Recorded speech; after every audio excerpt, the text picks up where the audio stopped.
ہمارے مہمان خطیب اہل سنت سرمایہ اہل سنت حضرت علامہ مولانا پروفیسر عبدالسلام صدیقی صاحب خطیب اعظم جامعہ مسجد بلال سیکٹر F1۔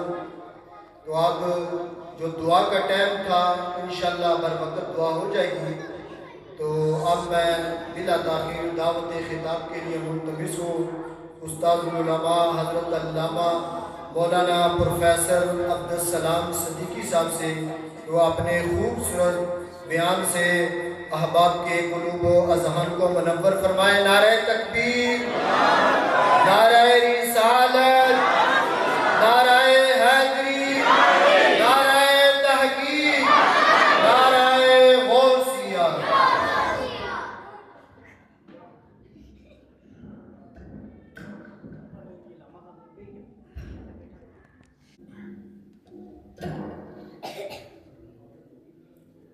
نحمدہ ونصلی ونسلم علی رسولہ الکریم، اما بعد، اعوذ باللہ من الشیطان الرجیم، بسم اللہ الرحمن الرحیم،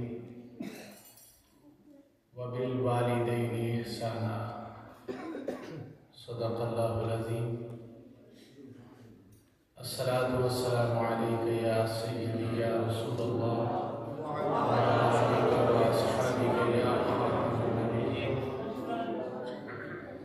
حضرات گرامی، میں اور آپ سارے جس مقصد کے لیے ہم آج اکٹھے ہیں وہ ہے میری اور آپ کی اپنی بخشش کا ذریعہ۔ جذباتی انداز میں آپ نے خوبصورت انداز سے نعتیں بھی سنی۔ یقیناً علماء کرام نے اور یہاں کے خطیب و سرپرست محترم المقام جناب حافظ علامہ شہزاد احمد صاحب، ان سے بھی آپ نے گفتگو سنی ہوگی۔ اور آج کی اس محفل میں جو محترم جناب حاجی انتہائی خوبصورت انسان حاجی گلزرین خان صاحب، جو خود بھی بہت ہی انتہائی عشق و محبت میں ڈوب کے ہدیہ عقیدت پڑھنے والے ہیں، اور انہوں نے جو اہتمام کیا اپنے والد محترم جناب حاجی محمد زمان صاحب کے آج کی سالانہ عرس مبارک کی تقریب میں، گویا کہ ان کے سال ثواب کے لیے اور جو اس سے بھی زیادہ خوبصورت نسبت انہوں نے قائم کی، وہ نسبت میرے اور آپ کے آقا علیہ السلام کی، وہ عظیم شخصیات جو آپ صلی اللہ علیہ وسلم کے والدین محترم۔ آپ سب جانتے ہی ہیں کہ حضور صلی اللہ علیہ وسلم کے والد محترم حضرت عبداللہ رضی اللہ تعالی عنہ اور ان کی والدہ محترمہ حضرت بی بی آمنہ رضی اللہ تعالی عنہا، اور رضائی والدہ میں سے حضرت حلیمہ سعدیہ، حضرت سویبہ، اور یوں سمجھیں کہ ان کے تمام خاندان کے احباب کے لیے اس سال ثواب کی آج یہ محفل پاک۔ اس محفل پاک میں والدین کے لیے چند باتیں میں عرض کرنے کے بعد چند ایک اصلاحی باتیں کر کے گفتگو کو ختم کروں گا۔ کوشش یہی کروں گا کہ جذباتی نہ ہوں، بات سمجھنے والے ہوں۔ کوشش یہ ہوگی کہ باتیں آپ جتنی سمجھ سکیں گے، یہاں سے آپ نے ایک بات بھی سمجھ کے اس کو آگے عمل کرنے کی کوشش کی، میری اور آپ کی حاضری لگ جائے گی۔ اور یہ حاضری ویسے نہیں، حاضری کون سی ہوگی؟ ایسی حاضری جو حاضری اللہ اور اس کے رسول صلی اللہ علیہ وسلم کے بارگاہ میں مقبول ہو۔ چونکہ آقا دو جہاں صلی اللہ علیہ وسلم کا فرمان اقدس ہے کہ جس مسجد میں جس جگہ آپ بیٹھ کر دین کے بارے میں چند باتیں یا چند لمحات گزار لیں، وہ تمہاری 1000 راتوں سے بہتر رات ہوگی یا دن ہوگا۔ ایک لمحہ کے لیے جب دین کے بارے میں نے اور آپ نے سوچا تو وہ ایک لمحہ نہیں، وہ بارگاہ خداوندی میں 1 سال کی عبادت کے برابر اجر لکھا جائے۔ تو اس لحاظ سے جو اللہ اور اس کے رسول صلی اللہ علیہ وسلم نے والدین کو عزت و مقام دیا، میرے اور آپ کے والدین کو بھی بہت مقام دیا، اور آقا دو جہاں صلی اللہ علیہ وسلم کا والدین کا مقام بھی کچھ اور ہے۔ اگر حاجی زمان صاحب اپنے والد محترم کے لیے، حاجی زمان صاحب جو والد محترم ہیں حضرت حاجی گلزرین صاحب کے، اگر گلزرین صاحب کے والدین تربیت کریں تو بیٹا نعت خوان بن جائے، بیٹا نعت خوان بن جائے تو وہ بخشش رسول خدا صلی اللہ علیہ وسلم نے خود ارشاد فرمایا، تمہاری وراثت اپنی اولاد کے لیے بہترین وراثت، وہ وراثت کیا ہے؟ نیک اولاد کا چھوڑ دو۔ چونکہ جو نیک اولاد جب کھڑے ہو کے کہے گی ربنا اغفر لی ولوالدی، ایک دفعہ نہیں کئی دفعہ ایک دن میں حالت نماز میں جب کہے گی ربنا اغفر لی ولوالدی، اے اللہ میرے والدین کی مغفرت فرما، تو وہ بندہ قبر میں ہوگا، دنیا میں دعا مانگنے والی اولاد اس کے لیے دعا کرے گی تو رب کائنات ان کے درجات بلند فرمائے گی۔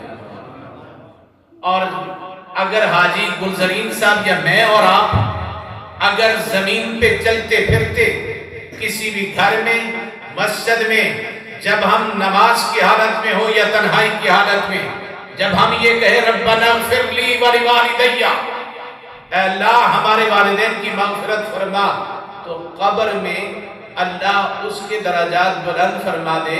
تو جن لوگوں کے لیے پوری امت میرے اور آپ کے آقا علیہ السلام اور ان کے والدین کے لیے دعائے مغفرت کرتی ہے تو ان کا مقام کیا ہوگا؟ جب ایک شخص، اور شکریہ، جب ایک شخص، میں اور آپ یہاں اس دنیا میں بیٹھ کر ذکر کریں تو آپ نے ایک واقعہ سنا ہوگا، بہت ہی اہم علماء سے سنا ہوگا، میں صرف یاد دہانی کے لیے سادگی کے انداز میں، کہ حضرت عیسیٰ علیہ السلام ایک قبرستان کے پاس سے گزرے، دیکھا قبر میں مردے پر عذاب ہو رہا ہے سخت ترین، آگے گئے تو واپس پلٹے تو واپس پلٹتے ہوئے دیکھا کہ اسی قبر پر اللہ کی رحمتوں کا نزول ہو رہا ہے۔ عیسیٰ علیہ السلام نے رب کی بارگاہ میں عرض کی، اے مولا کائنات، تھوڑی دیر پہلے عذاب کی انتہا تھی، اب رحمتوں کی انتہا ہو گئی، وجہ کیا ہے؟ رب کائنات نے وحی کے ذریعے، جبریل کے ذریعے فرمایا، اے عیسیٰ علیہ السلام، یہ وہ شخص ہے جب دنیا میں تھا تو بیوی کو حاملہ چھوڑا تھا، بیوی کو حاملہ چھوڑا اور وصیت کی بیوی سے کہ جب یہ بچہ پیدا ہو تو اس کو دین سکھانا، اس کو دین سکھانا، اللہ کے کلام کی تعلیم و تربیت دینی ہے۔ اور آج ہی وہ لمحہ آیا جب بچہ چلنے پھرنے کی قابل ہوا، گفتگو کرنے لگا، تو اس کی بیوی نے جب اللہ کے گھر میں جا کر استاد کے پاس پڑھنے کے لیے بٹھایا، اس نے پڑھا بسم اللہ الرحمن الرحیم، لا الہ الا اللہ کا ورد کیا، تو رب کائنات فرماتا ہے مجھے حیا آئی کہ جس کی وصیت کے مطابق اس کی اولاد دنیا میں میرا نام لینے والا ہو، رب کائنات اسے آخرت میں یا قبر میں عذاب کیسے دے گا؟ تو رحمتوں کا نزول شروع ہو گیا۔ تو آج اگر میں اور آپ اور حاجی گلزرین صاحب اس انداز سے یا آپ احباب اس انداز سے بیٹھ کر اللہ کا ذکر کرے، ذکر الہی کرے، تو رب کائنات حاجی زمان صاحب کے درجات کو بلند کرے، تو رب کائنات کی بارگاہ میں ان والدین کا مقام کیا ہوگا کہ جب اللہ کے نبی اور ان کی ساری کائنات کے احباب جو لاکھوں کروڑوں کھربوں نہیں انگنت لوگ دعائیں مغفرت کر رہے ہوں، ان والدین کا مقام کیا ہوگا۔ اب یہ چند باتیں ہی ذکر کروں گا۔ قرآن مجید میں جو الفاظ ہیں نا، یہ مجھے اور آپ کے لیے کہ میں اور آپ کیا کریں گے، ہمیں کیا کرنا چاہیے۔ اللہ جو فرماتا ہے وَبِالْوَالِدَيْنِ احسانا، اس کا مطلب کیا ہے؟ اللہ جو فرماتا ہے وَبِالْوَالِدَيْنِ احسانا، اس کا مطلب بس سمجھا کے آگے میں چند باتیں کرنا چاہتا ہوں۔ آپ اور میرے لیے کیا حکم ہے؟ آج میں اور آپ ہم بھی بڑھاپے میں جائیں گے، ہمارے والدین بھی بڑھاپے میں۔ وَبِالْوَالِدَيْنِ احسانا، احسان کا مطلب یہ ہے کہ جب کوئی شخص کسی کے ساتھ اچھائی کرے تو بدلے میں اس سے بہتر انداز سے پیش آیا جائے۔ مثلا اگر آپ میں سے کوئی شخص سادگی کے انداز سے سمجھانا چاہتا ہوں، کوئی شخص کسی کو مشکل وقت میں 1000 روپیہ دے تو وہ اس کے احسان تلے دب جائے اور ہر وقت شکریہ ادا کرتا رہے، اور جب اس کے پاس آئیں تو وہ شکریہ کے طور پر، اضافے کے طور پر نہیں، شکریہ کے طور پر جب اسے کوئی مشکل وقت آئے تو وہ 1000 کے بدلے 2000 5000 کا ریٹرن کرے۔ اس کو کہتے ہیں احسان۔ اللہ قرآن میں فرماتا مومنین کی صفت یہی ہے، هل جزاء الاحسان الا الاحسان، یہی صفت ہے۔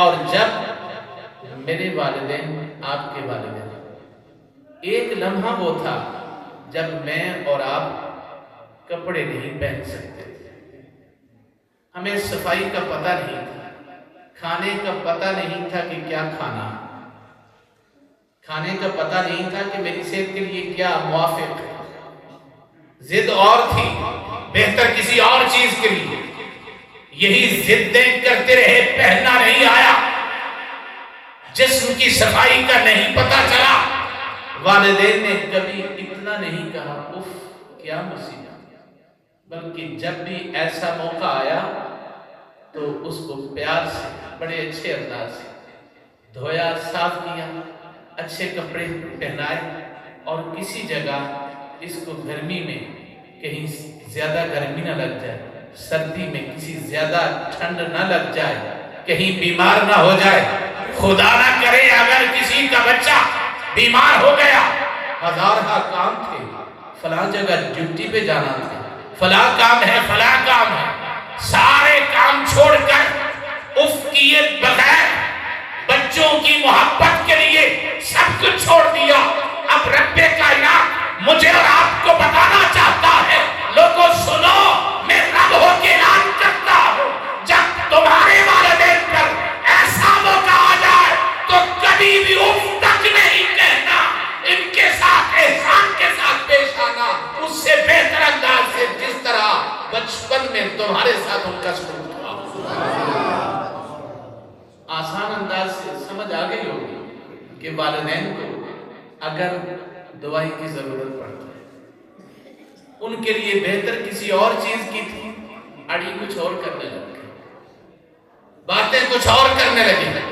ایک بچہ اگر 10 دفعہ ایک ہی بارے میں بار بار پوچھ رہا ہے، والدین پیار سے جواب دیتے ہیں، اللہ فرماتا بس یہی کیفیت جب وہ تمہارے والدین کی ہو جائے، تم جوان ہو جاؤ تو والدین کو اف تک نہ کہو بلکہ پیار سے کہو، وَبِالْوَالِدَيْنِ احسانا، والدین کے ساتھ اس سے بہتر انداز سے پیش آؤ۔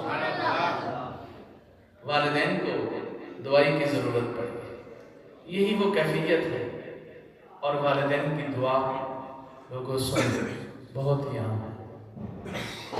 جب بندہ والدین بیمار ہو جائے یا کسی کیفیت میں ایک وہ کیفیت ہے، نبی اکرم صلی اللہ علیہ وسلم نے ارشاد فرمایا جب بندہ اس حال میں ہو،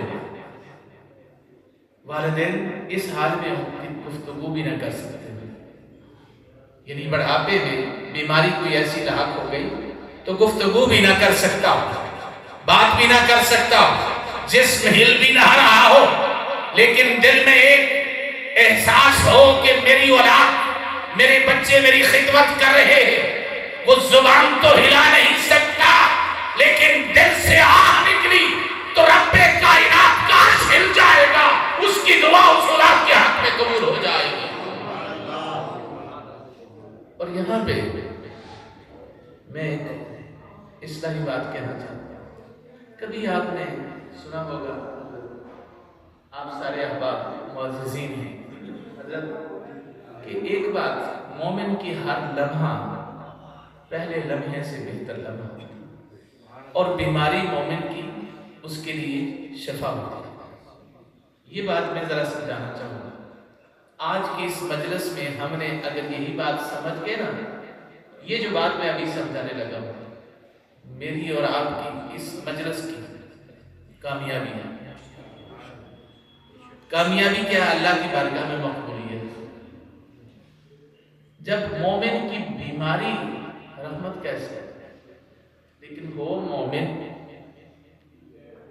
اور مومن کی بیماری انسان کو کہاں تک لے جاتی ہے، کس مقام تک پہنچا دیتی ہے، اس پہ ذرا توجہ کیجیے۔ حدیث مبارکہ میں آیا کہ میں یہاں فقہی مسئلہ بھی بتا دوں۔ فقہی مسئلہ کیا ہے؟ جب آپ میں بیمار ہو گئے، جب میں اور آپ بیمار ہو گئے تو حالت بیماری میں